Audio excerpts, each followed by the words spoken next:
இன்றே டவுன்லோட் செய்து உங்கள் ஃபேவரட் ஷோக்களை என்ஜாய் பண்ணுங்க. இந்த குடும்பத்துல ஜீவான்னு ஒருத்தர் இருக்கான். போன் பண்ணி அவனுக்கு பிரச்சனைன்னு சொன்னா லட்சக்கணக்கில் பணத்தை தூக்கிட்டு வருவாங்கன்னு நம்ம குடும்பத்துல இருந்து தானே யாரும் அவனுக்கு சொல்லியிருக்கணும். அப்போ இந்த குடும்பத்துல ஒரு கருப்பாடு இருக்குன்னு தானே அர்த்தம். நீங்க பாருங்க, இந்த சுத்தி வளைச்சு பேசுற வேலை வேண்டாம். கருப்பாடு நேர என்னையே சொல்ல வேண்டியதானே. ஏங்க, எந்த புருஷனாவது கட்டின பொண்டாட்டிய கருப்பாடுன்னு சொல்லுவானா? உன்ன மாதிரி பொண்டாட்டி கிடைச்சா கண்டிப்பா சொல்லுவான். சொல்லுவான். பொண்டாட்டி வாயை மூடிட்டு கேட்டுட்டு இருந்தா நல்லா சொல்லுவான். சொன்னதோட நிறுத்த மாட்டான். ஓ, என்ன செய்வான்? கருப்பாடுனா அப்படியே கசாப்பு கடைக்கு அனுப்பி வச்சிருவானா என்ன? சரியா சொன்ன. வேற வழியே இல்ல. அடங்காத ஆட்ட அங்கதான் அனுப்பி வைக்கணும். ஐயோ, என்ன பேசுறீங்க? இந்த வீட்ல என்ன நடந்திருக்கு?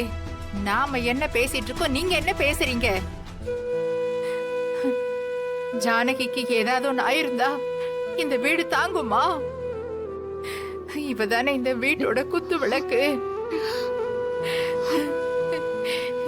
இவதானே இந்த வீட்டோட சந்தோஷத்துக்கெல்லாம் அஸ்திவாரம். அத்தை, இந்த குடும்பத்தோட வாரிசு இந்த வீட்டுக்கு வரணும்னு இவ நடத்துற பூஜையும் பிரார்த்தனையும் ஜீவா ஜீவான்னு இவ தவிக்கிற தவிப்போம் உங்க யாருக்குமே தெரியலையா?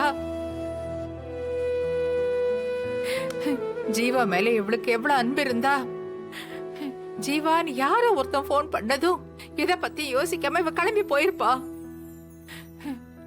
நீங்க யாராவது இவ ஆயிட முடியுமா?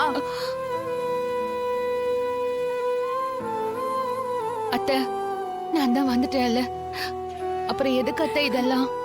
அப்படியெல்லாம் விட முடியாது ஜானகி. இந்த பிரச்சனை இத்தோட முடியல. நான் தான் ஜீவான்னு போன் பண்ணது யாருன்னு கண்டுபிடிச்சா மட்டும்தான் ஒரு நிரந்தர தீர்வு கிடைக்கும். ஆமாமா, ஜீவா இங்க வரக்கூடாதுன்னு யாரோ நினைக்கிறாங்க. அவங்களும் ஜீவாவை தேடுறாங்க. நாம அவனை கண்டுபிடிச்சிட்டோமான்னு வேவு பாக்குறாங்க. இதெல்லாம் அந்த புவனேஸ்வரியோட வேலையா தான் இருக்கும் பெரியப்பா. அவளை பிடிச்சோனா அவளை 2 தட்டு தட்டினாலே இதுக்கப்புறம் நம்ம குடும்பத்துக்கு எந்த பிரச்சனையும் வராது.